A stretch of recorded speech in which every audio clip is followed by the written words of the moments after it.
ഞാനൊരു ഈവനിങ് സ്നാക്കാണ് ഉണ്ടാക്കുന്നത്. അതിന് വേണ്ടിയിട്ട് ഒരു പൊട്ടറ്റോ ഞാൻ വേവിച്ചെടുത്തിട്ടുണ്ട്. പിന്നെ ഒരു മീഡിയം സൈസ് സവാള, പിന്നെ ജിഞ്ചർ ഗാർലിക് പേസ്റ്റ്, പിന്നെ 2 പച്ചമുളക്, കുറച്ച് കറിവേപ്പില, കുറച്ച് ലെമൺ ജ്യൂസ് വേണേ, അതാണ് ലെമണാടെ വെച്ചത്.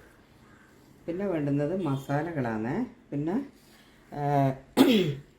ഒരു 3/4 ടീസ്പൂണ് ഇതിന് വേണ്ടുന്ന മസാലപ്പൊടികളാണ്. 3/4 ടീസ്പൂണ് കാശ്മീരി ചില്ലി, പിന്നെ കുറച്ച് പെരിഞ്ജീരകപ്പൊടി, കുറച്ച് ഗരം മസാല, കുറച്ച് പിന്നെ എന്താ പറയണ്ടേ മുളക്, മല്ലി എല്ലാം കൂടെ ഞാൻ ക്രഷ് ചെയ്ത് എടുത്തതാണ്. ഇത് ഒരു സ്പെഷ്യൽ മസാലയാണ്. പിന്നെ മല്ലിപ്പൊടി, മഞ്ഞൾപ്പൊടി, പിന്നെ കുറച്ച് മല്ലിപ്പൊടി, പാകത്തിനുള്ള ഉപ്പ്, ഇതാണ്. പിന്നെ ഇത് കാശ്മീരി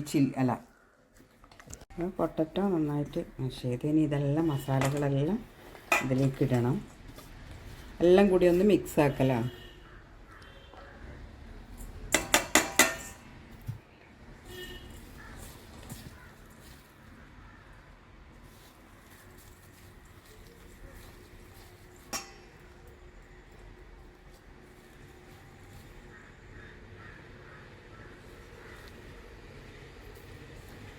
കുറച്ച് കായപ്പൊടി ഇടുന്നുണ്ട്.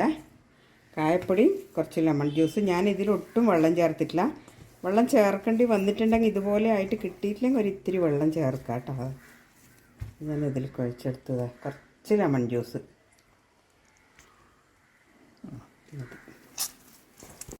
എണ്ണ ചൂടായ ഇനി നമുക്ക് ഇഷ്ടമുള്ള ഷേപ്പിൽ ഇത് ഉരുട്ടിയിടാം കേട്ടോ. ഞാൻ ചെറിയ പരിപ്പ് വടേൻ്റെ ഷേപ്പിലാണ്, ചെറിയ. ഇതൊന്ന് തിരിച്ചും മറിച്ചും ഇട്ട് കൊടുക്കണേ. 2 ഭാഗവും വെന്തതിന് ശേഷം കളറൊക്കെ നമുക്കിതെടുക്കാം. നമ്മുടെ വട റെഡിയായേ.